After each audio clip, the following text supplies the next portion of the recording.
आपको याद है या नहीं? धृतराष्ट्र पूछता है भगवान कृष्ण से कि मेरे सामने एक एक करके मेरे 100 बच्चे मारे गए, मैंने तो कोई पाप किया नहीं है, मैंने जीते जाके एक चींटी भी नहीं मारी, मैं तो जन्म से अंधा हूं, जानबूझ करके मैंने कोई भी पाप नहीं किया, और इतनी बड़ी सजा। कृष्ण क्या हो रहा है? तुझे तो दुनिया परमात्मा कहती है, तू कैसा परमात्मा, कैसा न्याय करता है? तू कितना अन्याय किया तूने मेरे साथ। भगवान कहते भाई देख, न दत्ते कस्यचित् पापम न चैव सुकृतमिव, ना तो मैं किसी को पाप देता हूं, ना तो मैं किसी को पुण्य देता हूं,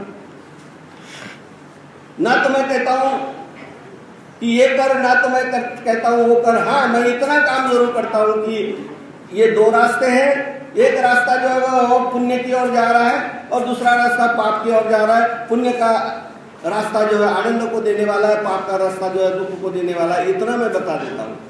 मैं कभी किसी का हाथ पकड़ करके किसी को ना अच्छे रास्ते पर लगाता हूं ना बुरे रास्ते पर लगाता हूं। हाँ, मैं समझ देता हूं कि बुरे काम का बुरा नतीजा, अच्छे काम का अच्छा नतीजा, ये मैं देता हूं बस। ना दत्ते कस्यचित् पापम, ना मैं पुण्य देता हूं ना पाप दे।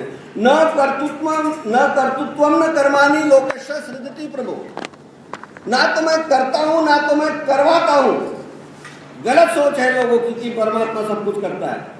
नहीं, परमात्मा नहीं करता सब कुछ, जीवात्मा अपने ही सोच से सब करता है।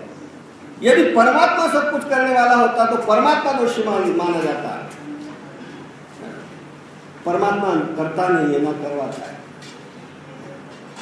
इस मायने में तुम कह सकते हो कि सारी दुनिया परमात्मा ने निर्माण की है, सृष्टि के नियम परमात्मा ने निर्माण किए, और उस नियम के अंतर्गत जो अच्छा करेगा उसको अच्छा फल मिलेगा, बुरा करेगा उसका बुरा फल मिलेगा। तो इस दृष्टिकोण से तुम कह सकते हो।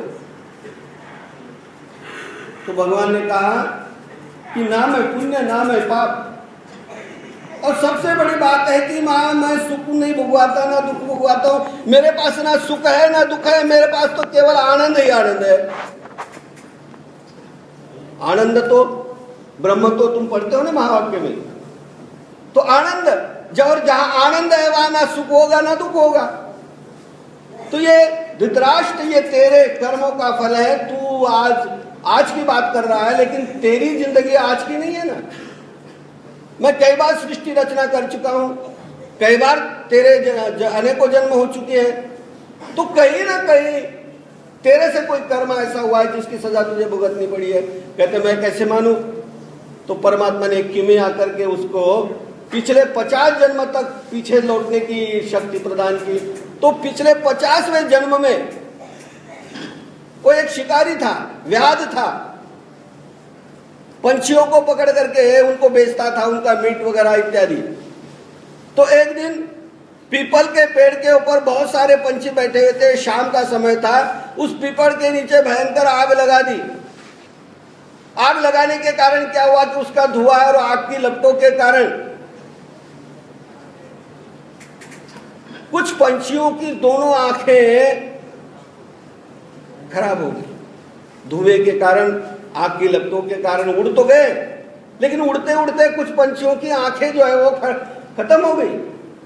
और उसमें से भी कुछ जो बच्चे थे जो उड़ नहीं पाते थे, जिनके पंख नहीं थे, वो बच्चे उस अग्नि में जल करके भस्म हो गए, मर गए, वो सो थे।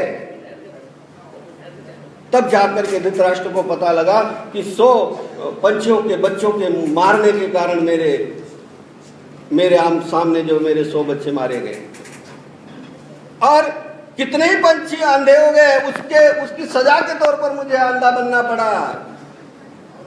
तो सुखस्य दुखस्य न कोपि दाता, कोई देने वाला नहीं है।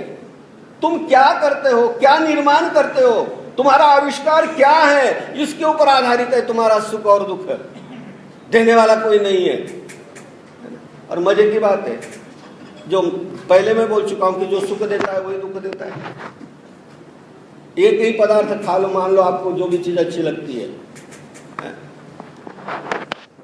खीर अच्छी लगती है, शाही पनीर, जो भी आपको अच्छा लगता है, जलेबी अच्छी लगती है।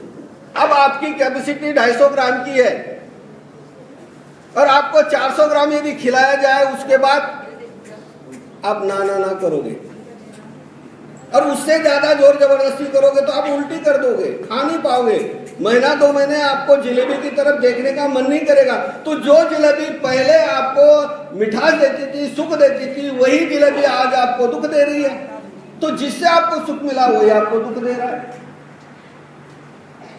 कितने ही चीजें मन में बिठा करके हम संसार में प्रवेश करते हैं, कितने रिश्ते नाते ये वो तामझाम बना करके हम संसार में प्रवेश करते हैं, लेकिन होता क्या है?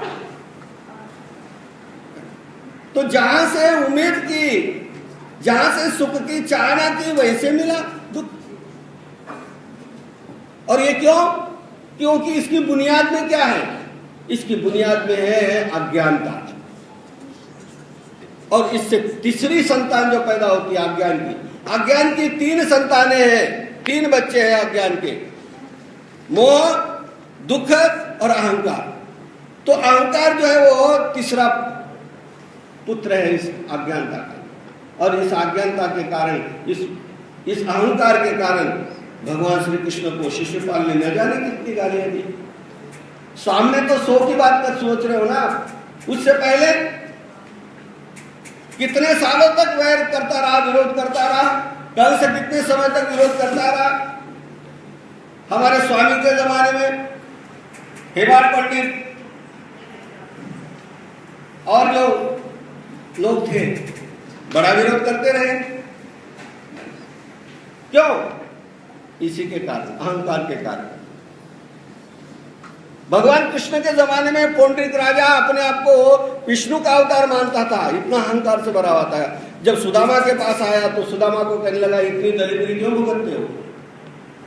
तुम ऐसा करो, कृष्ण का नाम छोड़ दो, मेरे नाम का जाप करो।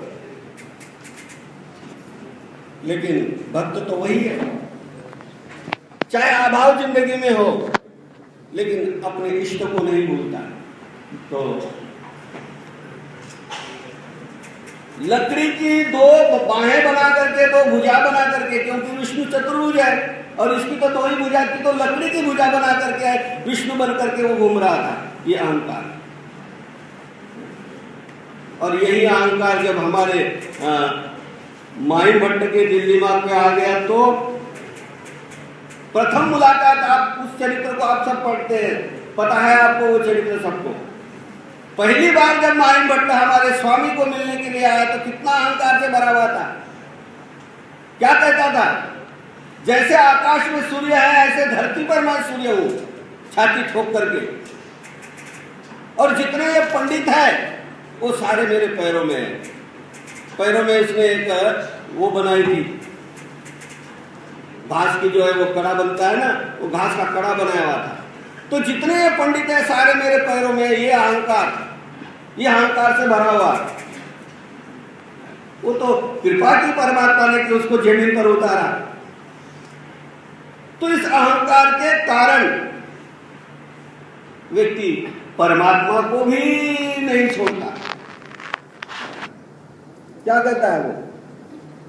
जब भगवान कृष्ण की स्तुति की दरबार में, कंस के दरबार में किसी ने स्तुति की तो कहता है, अरे तो जमुना किनारे एक छोटा सांप का बच्चा जा रहा था, उसको उठा करके पटक दिया। और लोग मूर्ख, उन्होंने उसका नाम पता नहीं क्या कुछ कालिया नाग रखा, फलाना नाम रख दिया। छोटा सा गौ का बछड़ा मारा, उसका नाम धेनुकासुर रख दिया। कोई बहुत बड़ा काम थोड़ी किया है उन्होंने।